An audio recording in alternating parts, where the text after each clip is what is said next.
Hey guys, what's going on? It's me, Armani. I hope everything in your day is going well so far. Thought I'd make a quick video on how we align our Bbody MOPAR. We had to realign this car just because it sat way too low. I mean, the car was basically scraping on speed bumps in the road. I mean, it was scraping on everything. We don't want to put a hole in the headers or the exhaust. And, the car is basically daily driven when it's running. So, it kind of helps the daily ability. So we went ahead and lifted the car up, threw the alignment out of whack. Anytime you adjust the ride height, the alignment goes out the window. So the way you adjust the ride height on this car is the torsion bar in the front. And so this torsion bar right here, which is that bar right there that's running in parallel with the steering shaft, is basically there's no spring on this car. So as soon as you tighten up that torsion bar, it's putting a lot of tension down that bar, and that bar has to give somewhere, so it either picks up the car or lowers the car depending on the way you're adjusting it. And you basically do that on each corners, and the rear is going to be a little bit different if your car's OEM, but this car is a Fab 9 rear end, so it does have coilovers in the back, so I'm not going to get into that too much because it's pretty self-explanatory. Once you get the front's ride height to where you want it at, next thing you got to do is your toe in and out. And also the way we measure our alignment is we'll just take a tape measure, measure from the floor, since the floor is leveled, to the top of the fender on each side, and that's how we just verify our ride height. Next thing would be the toe, and that would basically be how much toe in or out you have on this car. So the way we check that, there's two ways we check it. Well, basically one to set a roughly way, and then the other to set it permanently to make sure 100% it's locked in. Take a piece of yarn and tape it from the front to the rear. As you can see, it goes all the way to the back tire. And basically we adjust the toe in or out depending on what we need it to do.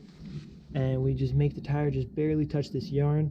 You don't want to have a gap between the tire and the yarn, otherwise your toe is off. And you don't want the tire to be pushing this yarn out, because then your toe is off again. And then the next way we do it is, if you don't have toe plates, you don't need them. We use just a piece of metal. You don't want to use a piece of wood because wood warps. So you take a piece of metal, put it on the tire, take two tape measures, run one tape measure on one side, the other on the other side, and you basically measure. And either you'll set the same setting if you want like pretty much zero toe in and out, or if you want to run a little bit of toe out, you basically just change that setting like that. And the way you adjust this is by that tire rod right there. You have two jam nuts on each side. You just break the jam nuts loose and twist that shaft in the center, and it'll either push the back of the tire in or out. And then once you have done that, after you've done the torsion bar, which has lifted the car, the tire rods, next thing you want to do is the camber. So the way we adjust our camber is we take a level and we basically just watch that little air bubble right there to see where it's at, and then we just compare it to the other side, and we basically just match the camber like that. We don't run zeroed out camber, we run very little camber, very little negative camber. And then the way you adjust that, you have this bolt and then a nut on each side. So you have one for this side and then that side. It's not just one long bolt and nut. And basically once you break the nut loose on the back side, you're just going to tighten or loosen this bolt, which is basically just going to spin it. And that is going to pull one side of the control arm in or out. So you want to make sure you're doing it pretty evenly. And once you get the camber to where you like, it takes two people, because sometimes what will happen is when you tighten that nut from the back side, from inside the wheel well, it'll just kind of twist that bolt very slightly and throw the whole thing off. So it always helps to just have someone hold it from the top while you tighten it from the bottom. And then next thing we do after we've done all that is we check the steering wheel. We make sure the steering wheel is straight, because sometimes when you're adjusting the toe, it'll tilt the steering wheel, and then once you're done with the alignment, you'll be driving down the road, the car's going perfectly straight, but then your steering wheel's off, and that's never fun. So then after we've checked the steering wheel, it also helps to check the steering wheel as you're doing the toe. After you've done everything, You want to basically just go everything one more time and make sure nothing has changed, because sometimes when you're adjusting the camber, the toe will change and vice versa. But that's basically the order we go in. And now you may be wondering to yourself, why are you doing an alignment on a car that doesn't even have carburetors on it and the distributor is sitting where the carb should go?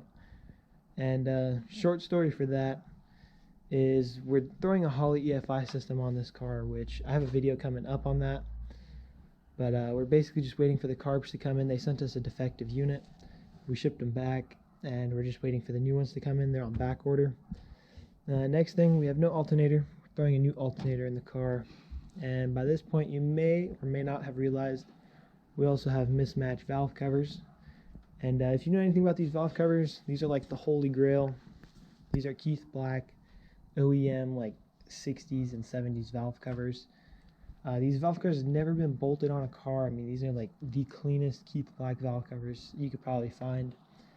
And the reason we only have it installed on this side is because back in the day when he was making these, he made his own thread pattern for the oil cap, and it's basically impossible to find oil caps for this or anything with the same thread pattern that bolts on. And believe me, we tried everything from old school Harley caps to car oil caps on motorcycles, you name it.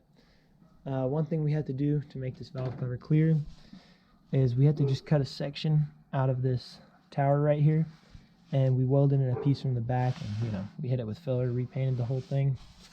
That looks great.